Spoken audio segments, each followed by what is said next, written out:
Welcome, everybody, to another edition of the CineFiles Extended Cut, the show where we break down the biggest stories of the week as seen in the original episode of the CineFiles, as well as some stories that didn't quite make the cut. So if you like this, be sure to subscribe to MojoTalks for more. I am your host, Matt, and we have superhero expert Justin on the panel. We have Phoebe, who is an expert of the box trolls, and Liam with the wild hair. Liam. My return, too. And he's I've back. been here. He's Expert back. of nothing. And I just want to say, before you guys make me out to look like a bad guy again, I bought you guys all gifts on my vacation, so watch yourself. I was actually just going to say this to our audience. He came back with lovely keychains for all of us, little Twin Peaks. I know it's not movie. Oh, you know what? There is a movie. There is a movie, so it's all good. Yeah, all good. We're safe. So guys, welcome. Let's start things off with our little segment, What You Watching? Let's throw it to Liam. We missed you. We want to know what you've been watching across the country and down south, so let us know. Well, I didn't watch this down south. Okay. You went down south? Yeah, well, it's kind of south. Oh, Seattle. okay. Seattle, Portland. Anyway. I watched one of the greatest cinematic trilogies of all time. In 3 movies. 3 movies. Over the span of this week, I watched the Spy Kids Trilogy. Oh, no. Okay, continue. Sorry.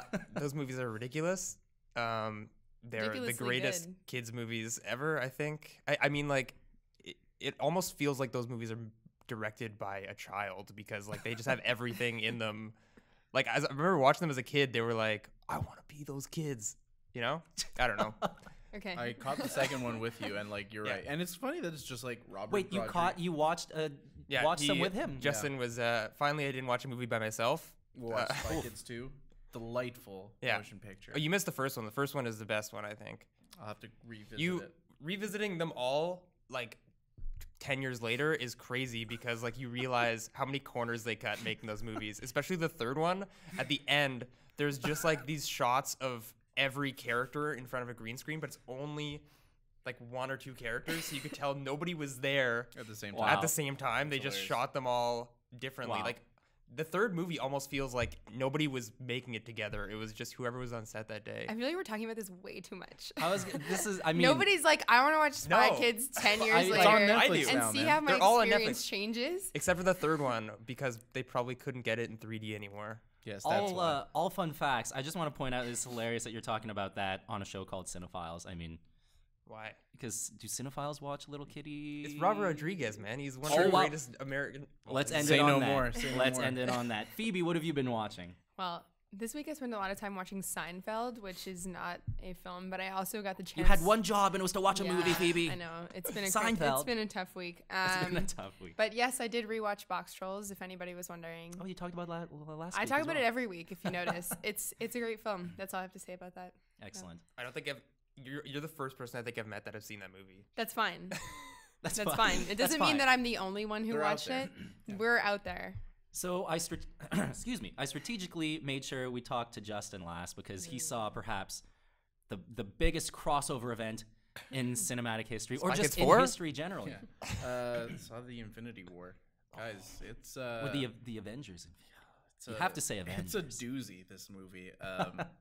For anyone who's out there who's seen it, you know what I'm talking about. The spoilers are. No, you are out there on the making their rounds on the interwebs. Avoid at all costs. Liam and I read them immediately. That's crazy to me. Immediately. That one article that was out there that was just the Forbes. What was it? The Forbes they were article? trying to spoil it for everyone for some reason. And you just willingly read it. Well, because you hate those movies. When Manny came back from seeing the press screening, I immediately was like, tell me everything that happened. I don't know why, I just love spoilers. It's true. I love to know what's going to happen. Shout out to our director, Manny, who saw it, 2 days early, the little bugger? At Good the for press you, screening. Manny. Yeah, I couldn't even look him in the eyes after he saw it. I was afraid that he would psychically transfer over a spoiler somehow. I don't think I've ever seen someone so transfixed by a movie that when Manny came into the room and everyone was crowding around him. Everybody was like, what happened? Was it good? Yeah, last night it literally took me a while. I was watching Atlanta afterwards and I was still thinking about Avengers. I was just like, come on, that's crazy. That's insane. Anyways, go see it. Can't wait for the sequel. The text I got from you after you got out of the theater last night was pretty crazy. You were like, WTF, and I was like, was it good? It's like, yeah, good, but WTF? What? No, seriously, WTF. It's just wild. Just 3 letters. It's fun wild. Fact, former star of the CineFiles, Jem, Maybe you guys will remember Jem. He also went on Facebook, used 3 letters to describe it, but it was WOW for wow. Yeah. Whoa. So, lots of 3 letters being spewed around. Did you see it by yourself? No, I went to see it with some friends. Like I normal guess I'm the people only do, one Liam. that- Yeah. like normal people. Yeah. Actually, you know what? I went to the movie theaters for the first time like 2 weeks ago, and it was quite. You went for the first You went by time? yourself for the first time? You went Yes. to the theater for the first time? That's a weird alone. segue. It was alone. We were talking I about figure What movie I'm did on a you movie watch? podcast. I should go to the theater once at least. Yeah. It was Annihilation that I went to see it wow. alone. Yeah, That must have been a trip. it was scary. Yeah. Yeah. Scary. So that was what you watching. Thanks guys for sharing that. But now it's time to get into the real deal of this show. It's a 3 top stories of the week. We're gonna jump into that right now. And we're back to talk about the 3 biggest stories of the week, and we're gonna start things off with a new trailer that dropped. The new. What's so funny, guys? Do you think the new Venom trailer is that funny? Yes. Let's discuss. Let me. hilarious. The internet, I don't know, seems a little mixed on it. A lot of the comments I'm seeing are like, "Oh, it looks so good," but then a lot of the other comments I'm seeing are like, "This looks garbage. Like it's super bad." A lot of the comments I'm seeing are saying like, "Oh, it's really bad writing." The infamous pronunciation of symbiote. Symbiote. Jenny These Slate, come on, what are you doing? symbiotes. Why should And you do this? also, it doesn't bother me, but some people are having a hard time getting into Tom Hardy's New York accent. So those are some things. It's all of it. It's all of it. It's not just his accent. It's like the way that he pronounces words. It's like the first time he's ever spoken. It's Yeah. so weird. See, like, that's what a lot of people are saying, that he kind of sounds like a 12-year-old boy. And I'm like, yeah, but that's just like how some writing New is, Yorkers too. talk, You work you know? for an evil person. That No, the the worst is- delivery of that line is incredible. What's the one that I really liked when he's walking? He's like, "You will only hurt bad people." Yeah. But that's, I It's think, so is just weird. like bad cutting of the trailer, Oh, because I it just don't seems know. like there's certain words that clearly aren't the end of a sentence but are being used as like But an then end just of a like sentence. choose different lines. Like if that's the best you have, then like Yeah. what? I don't know. I think if you're thinking this is a good trailer, like what do you expect out of a movie? It's That's- not a yeah, good it's trailer. not good. It's not a good trailer, but I still hold out hope that the movie will be. Venom looks really Okay. sick. See? He Yeah, looks he sick. does. That was the Yeah. one shot of the trailer where I was okay. like, okay, like, But Yeah. are you That- thinking that that's probably the end of the movie? no, Like I'm not even. No, No, it can't be. I Come on. think he's barely gonna be Venom in this movie. I honestly believe that it's gonna be like he becomes Venom like So at the end. let me ask you guys this. Do you think this trailer is a fair representation of how the movie will be? You know, like the trailer, I think we can all agree wasn't the greatest. But do we think the movie as well is not going to be the greatest? Or Yes. yes, it's going to be great? No, you heard no, it here yes, first. Phoebe thinks it's going to be no, amazing. it's gonna be bad. I don't know. I after seeing this trailer, like the first one was like just okay. We never saw Venom. Now we see this one, and it's so bad. I laughed so hard watching it. I cannot see how this movie would be yeah, good. we were ripping it. we This We have were week. laughing so hard. We have a group chat, and these guys were hammering it. Yeah, we It were was ripping it. all pretty day, good. all day I started long. feeling bad. I was like, oh my god. I saw the trailer for the first time like the night it came out, and I went to bed thinking like that was like I kind of forgot about it, and I was like, but then like the morning after I was like, wait, did I remember that right as being like all those crappy lines being It's like a spoken? fever dream or You I think something. suck. Fever dream. That's the yeah, best. that's the best. You suck. suck. But that's also one of the scenes where I think like clearly that's like not the Actual end line. of the sentence, but it's I also like- think that's like, probably not the actual line. I'm sure if it's rated R, he probably says something different. The scene that's really cut weirdly is when he's doing the interview Yeah. with Riz Yeah. Ahmed, and it's just like there's like 8 lines that seem like they were cut Yeah. all together, and it's just the weirdest delivery, and then at the end he's just like, "Is that a threat?" And it's like, "What is this scene? No, What's it's more going like, on?" is that a threat? I like how he's like peeking over all the arms. Is that a threat? Is that a threat? I think I want to go back to the idea that like that he only becomes Venom at the end, because I think that first trailer, like that's a long trailer, and for them to have that much footage of him not being Venom, I think But I'm also wondering if that's just like a marketing thing where they want to like Yeah. hide it as much as No, possible I think until the last They did the same second. thing in Spider-Man 3. In Spider-Man Yeah. 3's marketing, they really tried. There was like one shot of Venom, and it's the but that transformation wasn't shot. really Yeah. about, and that was like he's only Venom at the end of the movie in Spider-Man Yeah, 3. I feel like this we might see something similar to like the way that the Hulk was handled in like the Incredible Hulk, where maybe there's like 3 scenes of Hulk, but it's mostly Bruce Banner. I feel like it'll be a similar thing where we maybe get 3 set pieces where he gets to be Venom, but for the most part, it's going to be Tom Hardy as Eddie Brock dealing Yeah. with it. Yeah, I'm calling it now that like people are going to be disappointed with how little he's in. I think you're probably But that's right about what a lot of the comments are also saying too. They're like, we want a Venom movie, not a Tom Hardy movie. You But know, I've, so like to see a movie, like a whole movie of Venom running around being Venom, I feel like that would get tiring. Like, I think you kind of have to have like that human element. But that was like the highlight of the trailer was Venom. It was like the coolest part of the trailer. Like, that's what people want to see. I mean, obviously it's not going to be like the whole movie, but if it only happened at the end, like, what's the point? Like, it's just a Tom Hardy movie. What did you guys think of the whole kind of like the Spider-Man-esque attack in his like apartment when he's using the symbiote to like attack all Goo these. comes out of his back. Went, like, I don't. Yeah, that was weird. Goo comes out of his back, like he attacks someone with his back. Gross. I thought that was kind of silly. I have another question for you guys. You might be able to help me a little bit with this, Justin, because you're the comic book expert here. But from my understanding, Venom, the reason why his suit looks like Spider-Man is because he's mimicking Spider-Man. Right. The reason why the logo on the front is like Spider-Man's is because, you know, he's seen him and he's trying to copy him. We haven't seen Spider-Man in any of these trailers. Right. And a lot of the comments I'm seeing on like the trailer and online are like, why does his suit look like that? He hasn't even seen Spider-Man yet. It doesn't make any sense.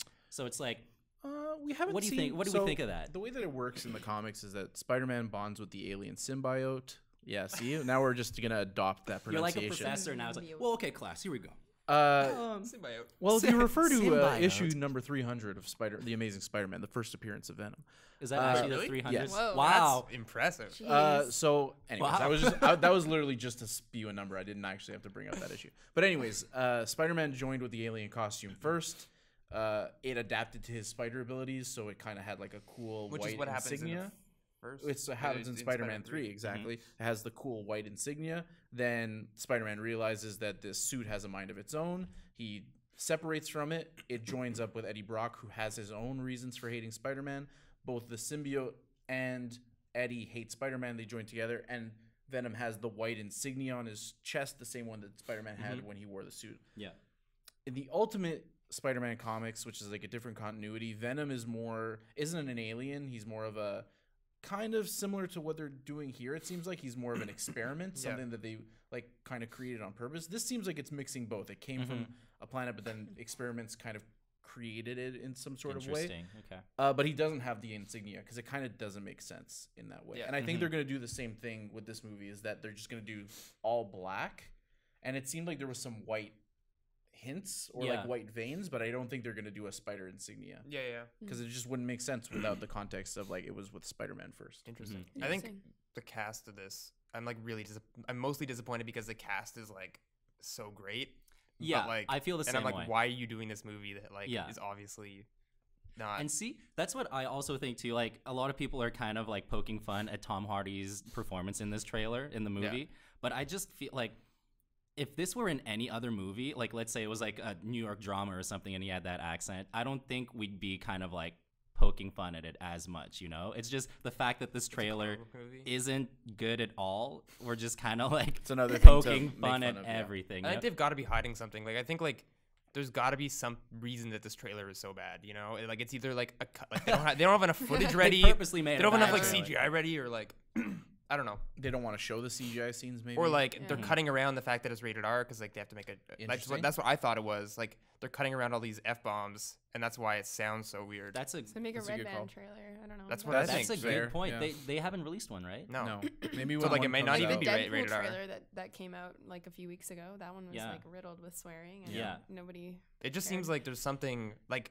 For them to release a trailer this bad, like, I don't know, there's got to be something. If it's an R-rated movie, you should own up to it. It's true, and just drop like a Red Band trailer right away, like Deadpool does. Awful. Yeah. Somebody should be held accountable for that trailer. Yeah. They're probably That's fine. all I'm gonna say. Yeah. I'll say it again. I'm holding out hope. I have faith in Tom Hardy. I do too. I feel like he would do a movie like this. Yeah. I don't know. So we'll see. And like Riz Ahmed's in it. Michelle Williams is in it. Great cast. Jenny Slate's great. Even like the director, like Ruben Fletcher, I think his name is, who's done some pretty good things like Zombieland and 30 Minutes or Less, which I thought was all right. Yeah. So we'll see. Yeah. Okay, so let's wrap things up with the Venom trailer. Quentin Tarantino, this is the next story, guys. Quentin Tarantino, his new movie, Once Upon a Time in America. We know the details about it. It's going to take place in 1969 Los Angeles. Going to cover the Manson family murders, as well as kind of like the dip in the popularity in Western films. This is like new Hollywood kind of taking over. At CinemaCon this week, Tarantino was with Leonardo DiCaprio, and they announced that the movie was going to be a lot like Pulp Fiction, which is pretty interesting. So, I mean, Quentin Tarantino is a great director. I think it doesn't take much to sell his movies, but the fact that he's referencing that this movie is going to be a lot like what many people consider his best movie ever, do we think this is going to help the film in general? I mean, yeah. I think like that's like I think it's all hype. Him saying that it's gonna be like for sure. Like what else is good? Like I don't know. This is gonna be my next Pulp Fiction. Is like that's like the surefire way to get people like. But not even necessarily from just like a popularity standpoint, but like do we actually think that it's gonna take part in like 3 different stories? You know, because it's like structured in a very unique way. Yeah, that's the other thing. It's like, what does he mean? Like, which part of Pulp Fiction is this going to be like? Is it going to be like branching timelines and like characters appearing in each other's storylines that are separated? See, I kind of hope it's like that. Yeah, that would be really interesting.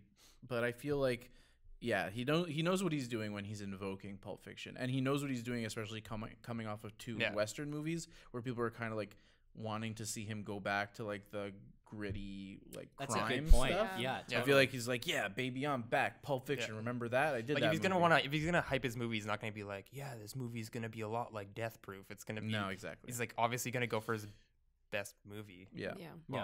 That's a good point.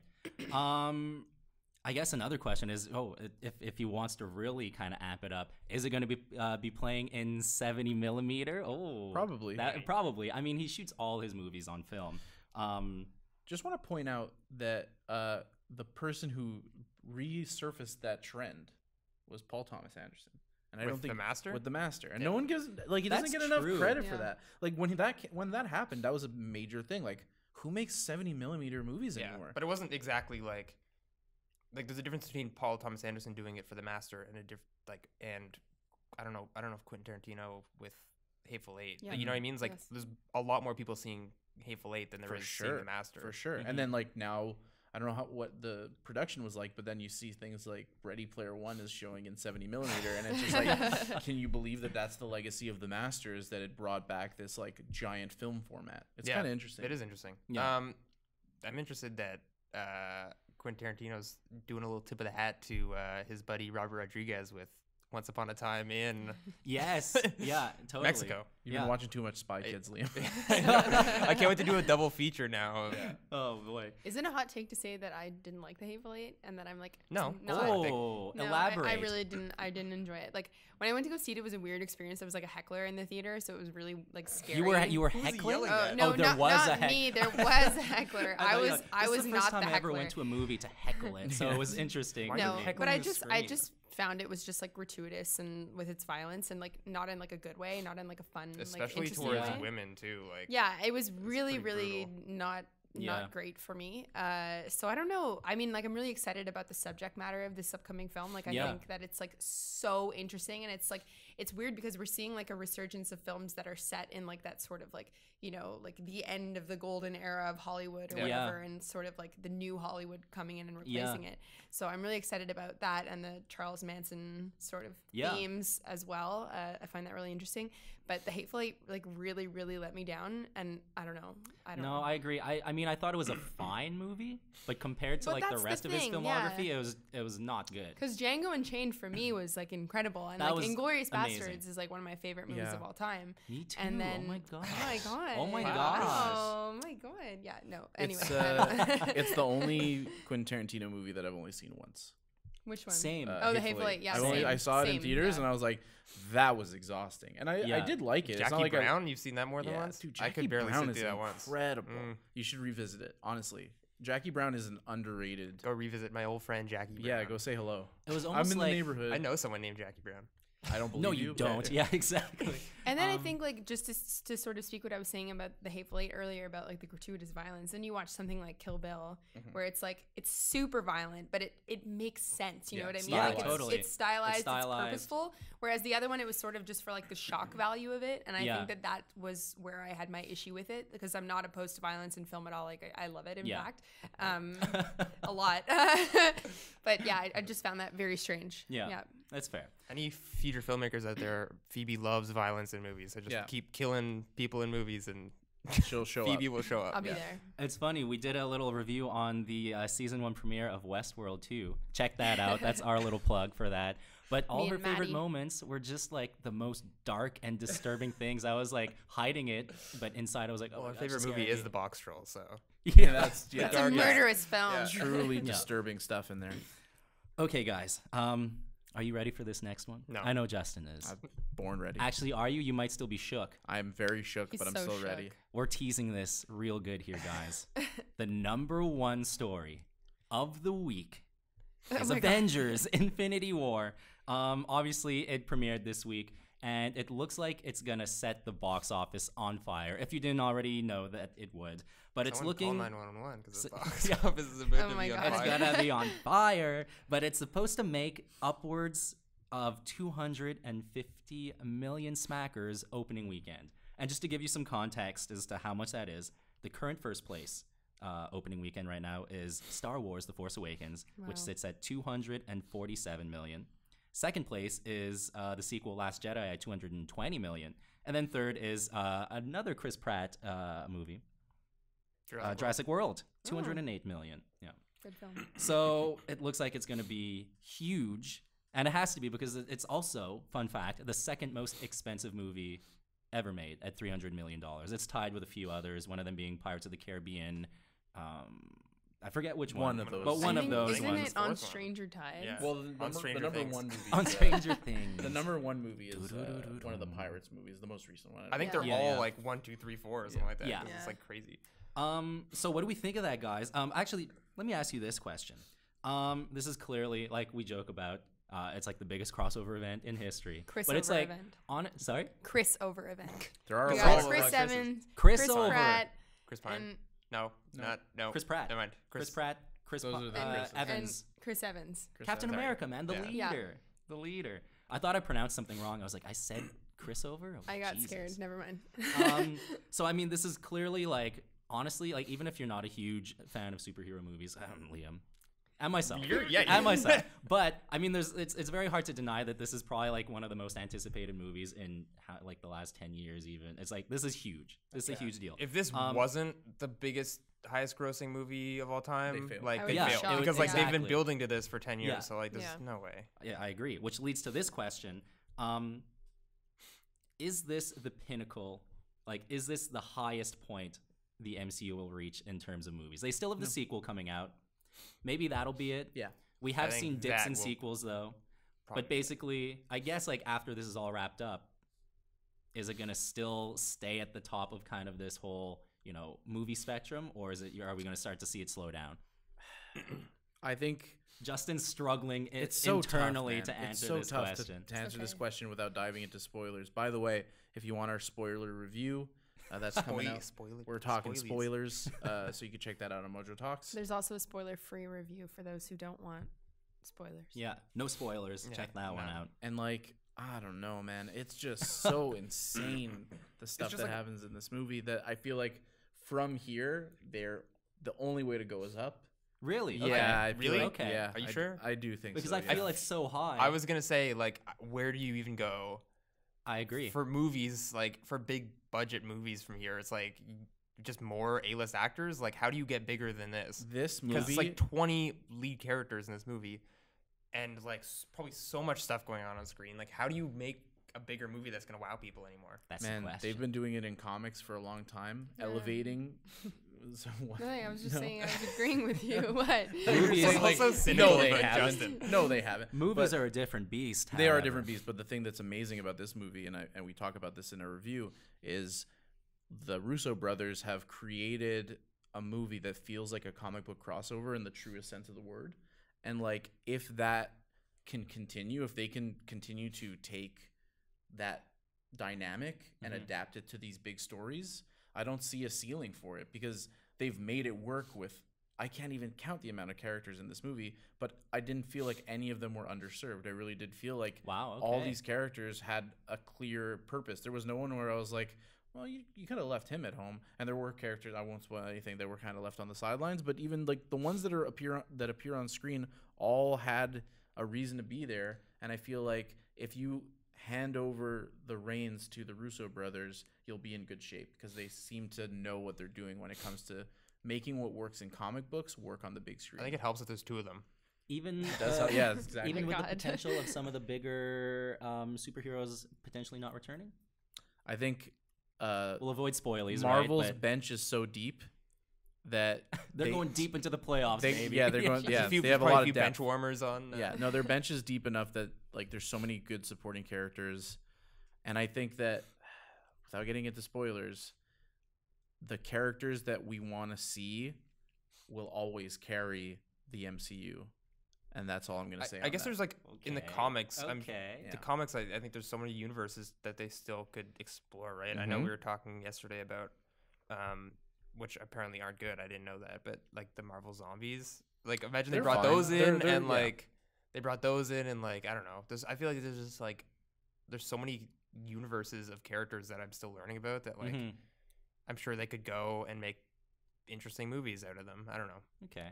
So maybe you're a little on the fence then. I think it's gonna dip a little bit. Phoebe, what do you think? No, I don't think a franchise like this will always have momentum. I think it's just sort of like they make this movie and then they make the sequel and everyone wants to know what happens next. And like with the knowledge that I have of the film from spoilers, the spoilies, obviously, I know that like people are just gonna come back for more. Like it's just you're gonna want it.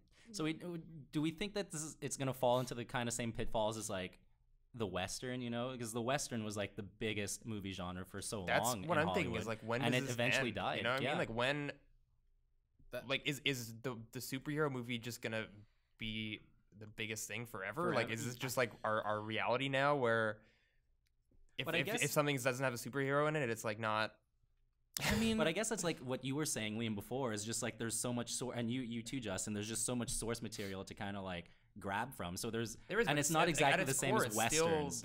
At its core, it still has a basis in being superhero movies, right? It's like but it's Logan is a Western basically, but it's like it's still rooted in being a superhero movie. But I think the genre isn't a genre. It's so versatile that like superhero movie or comic book movie can mean a number of things. Like Guardians of the Galaxy is a superhero movie that doesn't feel like any other because it's mostly a sci-fi movie. So I feel like as long as these movies can kind of exist in umbrellas of other genres, then it will never get tiresome to an audience, because the thing about Westerns is there's always familiar elements, but you'll never see like the sci-fi. Well, yeah, you do see it, but like it's not like you'll see like the horror Western, or there's the Western genre is not. Yeah, you do see horror Westerns. Wasn't Bone Tomahawk a horror Western? Oh, interesting. But I see your point. Gotcha. I totally see your point. Got him. But like the noir too. Like the noir had established elements that were always repeatable, and I think some Marvel movies are guilty of that. I think Doctor Strange and Iron Man have way more in common than Marvel Studios wants to admit in terms of like the beats. For sure. But at the same time, you're delivering to an audience something that looks and feels completely different, so fatigue is gonna take longer to set in. I don't think it'll never happen, but it'll take longer. I think it's interesting to think of it as just being like back in like the golden age of Hollywood, it was just adapting books, and then this is basically the same thing, right? It's like the comic books are now like the new like big thing to just adapt, right? And that's why it's not to dovetail this conversation too much into Star Wars, but I think that's why Star Wars is such an important franchise, because it is purely a cinematic franchise. It's not based on anything. I mean, it is. It's like influenced by like everything, right? Yeah. Right. But it's like there's no book that it was based on or comic book. It's like it's Star Wars. One Star guy's Wars vision movies. of one movie that was supposed to come out. Yeah. So I mean, I guess we'll see how much longer the shelf life is for Marvel. But I mean, if we do know one thing, it's that Marvel and Disney have a great business model, and they know how to capitalize from it. So printing money, basically. It's still working. Yeah.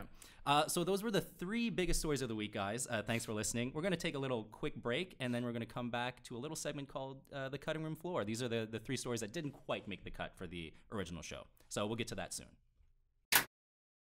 Welcome back to the CineFiles Extended Cut.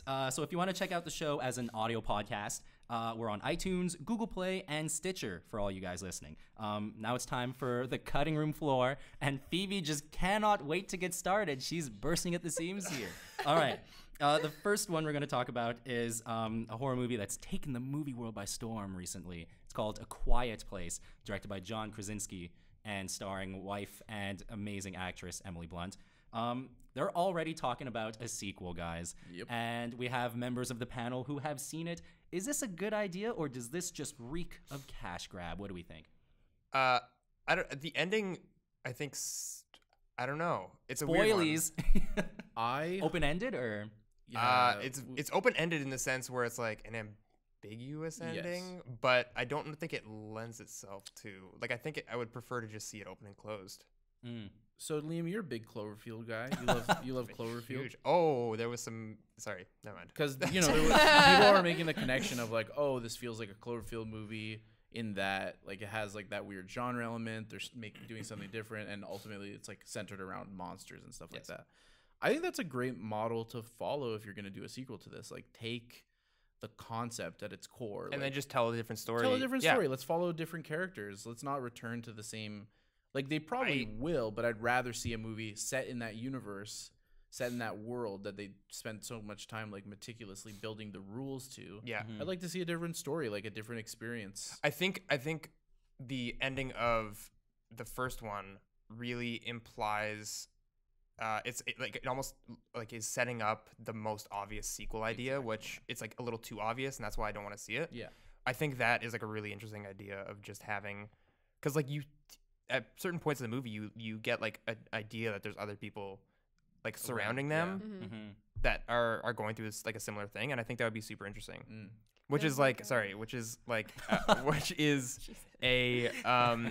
an idea for a sequel that they originally had for Cloverfield, where it's like you see other people in the first movie where they're like going through like similar like experiencing the same event, but from a different perspective. I think that would be really cool. I think it would be awesome. Or even a prequel where we see like the how the world unraveled, or like the arrival of those things. Maybe that's a little on the nose, but I feel like people would I don't know if I want to see that. Yeah, people would still come out and see that.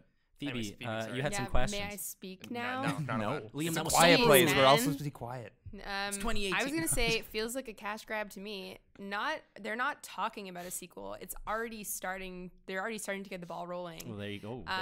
That is really quick. The movie, I'm pretty sure, is still in theaters. Oh yeah, it's only been up for a few weeks. And I mean, like, I haven't seen the film, so I'm like ignorant in that aspect. Like, I couldn't say whether or not they left it open for a sequel, but it just feels like so forced to me. And I think that like studios like base their whole model around like franchises and turning everything into franchises and making like sequels to everything, so that like you have, you know, like the appeal of the first movie to bring audiences back. And it's like, why can't they just make one good movie and just like leave it? It's just its own entity. And like I don't understand why we need a Quiet Place sequel. Like, yes, it's like, you know, are they going to make a Get Out sequel? No, because it's like, it was an amazing film. It stood on its own, and it doesn't need a sequel. 100% agree with that. I think like the reason that A Quiet Place was so popular was because it was like an original idea, and like he had the freedom to like run with it. And they're gonna tarnish the legacy of the film by being like, oh, here it is again. And like, you know, another thing that I read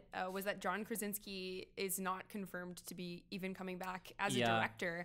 And I feel like the whole charm of the first movie was that this is someone who's like coming to horror with like a clean slate, and like, you know, he did an amazing job. And well, if he's not coming, what's the point? Like, what's the point of making a second one? Yeah, I agree. I mean, like we had mentioned before talking about this on the show, I mean, the producer is Michael Bay, right? Loves and them he is famous for explosions. Explosions, yes, but I was trying to lead into sequels and just franchises. Yeah, so for sure. I think that's what I like so much about the Cloverfield franchise, is that like they are basically just, at least for the first, I guess the first two sequels, they were basically just taking scripts that like they thought had potential, and could find a way to tie it to this franchise. Yeah. And they did that, like they did exactly that. So like they were at their core original ideas, and like they probably wouldn't have been made otherwise. You know what I mean? Yeah. Like they probably wouldn't have been given the funding, but like having that name attached is giving them the the ability to be able to be made. Yep. I have a question. What's a better name for a sequel? A Quieter Place or Quiet Places? A Very Quiet Place. A Very Quiet Place. Another Quiet Place. Another Quiet Place. Yeah, there's a lot of potential for sequel names. I saw some pretty good memes revolving around that movie that we could talk about later, because I don't want to get into spoilers. But fair. Oh, okay. Well, we have some great suggestions. We'll be sure to send them off to who is it? Bay. Paramount. Yeah, Paramount. So Paramount, if you're listening, those are our titles. I got the execs on speed Mr. Paramount. Yeah. If you're watching. So next story. Jessica Jones. It's a TV show, but it is a TV show. It is Netflix. Netflix, Marvel. Probably is it the best Marvel TV show out there? Season 1 is certainly up there. Yeah. Yeah. Okay, so director of that show, S.J. Clarkson, she's been announced that she's going to direct the newest Star Trek 4, and this is history because she will be the first female to ever direct anything for this franchise. So even TV? There's been a lot of movies in this franchise. Yeah. Even for TV? I don't want to say yes, but all the articles I've read have said franchise. So I mean, I guess I would if that's imply TV, that's crazy. No, I think they mean the movie franchise. I would have a hard time. I'm gonna we'll deep dive into that when I get back. We'll look into that, but I mean, definitely film at least. Yeah. So what do we think of that? I mean, that's pretty cool. That is pretty First cool. ever. Is this the one that Tarantino was attached to, like to write, or is this a different one? So I heard that there's actually 2 movies in the works. I don't think this is the Tarantino one. No, that could be in future plans though. I don't think they've ruled that out. So this is just like the follow up to Into Darkness, I believe. The last one was Beyond. You're right. Beyond was after Into Darkness. And that's where the other Chris comes into play. Chris Pine. There you go. There you go. The best Chris. The best Chris. I don't know. I agree. About that. I agree. He's attached, tough. I assume, still. I would assume so. Yeah. You'd think. You know what would be interesting if they made the jump to the next generation? We had like a recast Picard. That'd be cool. Because they've done 3 movies that with. would be cool. Yeah, that would be cool. I feel like they've done 3 movies with like the original Spock and Kirk cast. People love the next generation stuff. It'd be cool to see them revamp that. Who knows if they'll even do it? I mean, why waste the potential of Chris Pine if you have him attached to your movie? Good point. I'd like to see a different perspective on this. I think having a woman come in and like present what she thinks is the best direction for this franchise is like a really smart decision on their part. Yeah. Phoebe, what did you think when you first heard the news? I'm excited. Like I love women. Like I love when they direct big films. And I think that what's really interesting is that like this Star Trek franchise it's sort of like not that like only men are attracted to it or whatever, but I feel like it's generally a male sort of demographic. I don't know if you agree or disagree with me. That's fair. But I think that what is a really, really good strategy for these like big franchises to attach female directors is that more women will want to see the film. You know, it's sort of just like women supporting women is like a huge thing in like our day and age and in pop culture. And I think that that's going to attract a lot more female viewers. So good on them. Like I'm going to go see it. Like I'm really excited. Yeah. Cool. Okay, so that wraps up the cutting room floor, guys. We'll quickly talk about some new releases. Basically, all the movies were just way too afraid to go up against Avengers Infinity War. They cleared out. Yeah, a lot of movies just, we're going to push it back because it's better for us. I feel pretty moved up a week. They were just like, I don't want a deal. That's it. The only one, well, not the only one. There's a few that are coming out in limited release. Disobedience is coming out. That's starring Rachel McAdams and I forget the other actress's name. Rachel Weisz. That's it. Exactly. So that's coming out. I don't think I've seen any trailers for that. I have. It looks good. It's about a female romance. Yes. Forbidden romance. It looks good. Hopefully people go see it. It's only limited run right now, so it's only probably a few theaters. And of course, Avengers Infinity War. Go see it. Justin, would you suggest this before it's ruined for you? It's a wild ride, guys. It's crazy. My plan is to like wait a week. Bad plan. But see, I was also gonna wait. Plan. But see, I have not seen any spoilers yet. I've seen one maybe, but it wasn't a big one. It was about a symbol. And it's been out a day, so if you continue that probability, that's one. But you know why? It's because when I was researching some projects, I literally just looked up like Infinity War trending topics. So I invited that for myself. For it. So I think I can avoid it. But yeah, my plan was originally just to wait a week, wait until theaters kind of weren't so busy. I was supposed to see it next week, but I don't know about that. Cool. I'll go see it again anytime. So those, cool, man. So those are the two. Sweet dog. Yeah. Those are the 2 releases, and I think that basically wraps up our show for today, guys. So as usual, guys, thank you so much for checking out the CineFiles Extended Cut. And if you like this, be sure to subscribe to MojoTalks. You can also find us on iTunes, Stitcher, and what's the other one there? Google Play. So again, thanks for watching. We'll see you next time. Cheers, guys. Thank you. Bye. Bye. Thanks for tuning in, and don't forget to subscribe to our MojoTalks YouTube channel for the video version of the CineFiles Extended Cut.